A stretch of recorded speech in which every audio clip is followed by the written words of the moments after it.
you will so go back to... Should Obama have done more? Yes. Yes, he should have. Yes, he should have. And the reason why they didn't do more... What?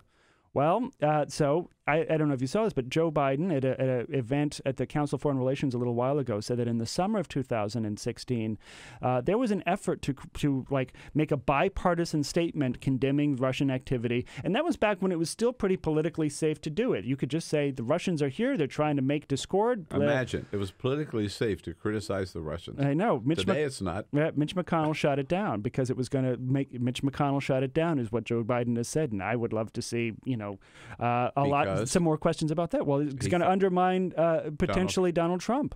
And so it was a pure tactical strategic play that I find very cynical and not very patriotic. But that's at the same time, I remember covering this in July of 2016 and finding all sorts of intelligence sources that couldn't go on the record to say this is happening. So instead, you had to rely on the private cybersecurity community. You had to rely actually on CrowdStrike and their findings.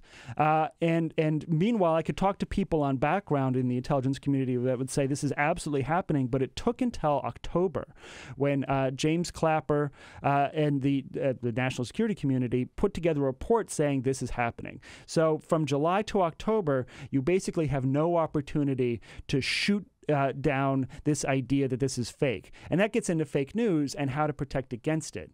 And this is a thing that we've learned very recently. All right. Well, that's a good question. I mean, first of all, you've got the social media companies themselves that were taken in. Right. Now, maybe they were just taken in because they were offered so much money, but it wasn't that much money, right? No, it wasn't billions and billions of dollars. So how can they filter out what comes to them, right? People are using them to spread this fake news, really, about these fake organizations, fake rallies and everything.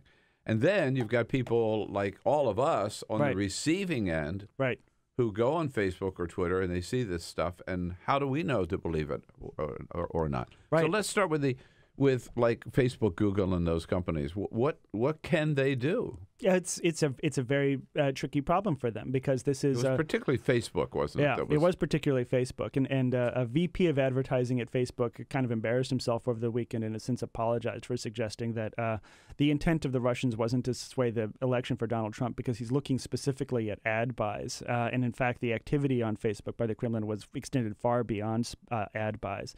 But they're kind of in a catch-22. They can't really do much, in part because the way these systems work is you've got a small handful of people. They're mostly hardcore programmers, and mostly what they do is just keep the services on and keep the new services available to as many users as possible. There's no money in stopping like users from accessing fake news. That's not something that has affected their bottom line. Facebook and some others have engaged with third parties like an organization called First Draft to try and vet news items that show up. But the thing that comes out in this Mueller indictment is that this troll factory was getting pretty resourceful in the way that they were creating content to slip through Facebook filters. They were using virtual private networks with servers located in the United States so that you couldn't trace the traffic back to St. Petersburg. So they're really they're kind of in a tricky position actually trying to stop this stuff in the way that they exist right now until the arrival of a new social network that takes this sort of thing seriously. So really the onus is very much on us. And the way that we can stop or better... you mean individuals or the government? Individual consumers of news. All right. And I think government, sure. But the way that we can better understand how this stuff happens, there's some new research to suggest that if you can reach people and tell them about fake news that is expected to be coming out, a fake news campaign that's as specific as possible, but even very generally, then you can sort of inoculate them against the influences of propaganda, and that's the best way to do it. So it's something that you might want to take on by yourself. There's an article that I wrote recently. There's a couple of researchers from Cambridge that actually created like a video game where you play a fake news troll, and what they found through research is that if you are sort of forced to adopt that persona in a virtual setting and actually use many of the tactics and tricks that this troll factory used, then you become much more skeptical of fake news items that come in front of you. So you can actually learn to detect this stuff and understand it if you understand the tactics. Yeah, but nobody's going to, I mean... no one's going to play this game? Nobody's going to play that video game, right? Every time, all right, I see something on Facebook, before I believe it, I'm going to go to this video game and play this video. No, that's never going to happen. Right. Well, and here's where it comes down to like social... People believe what they see on television. They believe what they read in the newspaper. They believe what they see online. Yeah. Well, especially... especially when it comes from their peer and friend circle. Yes. So that's a huge part of it, too. This is what another aspect of what the current research has shown. Sure. Certain people... I know one person in particular, anything that he sees on Fox and Friends, he believes. Right. Well, what influence does he have? Yeah, that's right. I wonder if he's watching us. I wouldn't. Yeah, right. I wouldn't name any names. Yeah. Right? But yeah.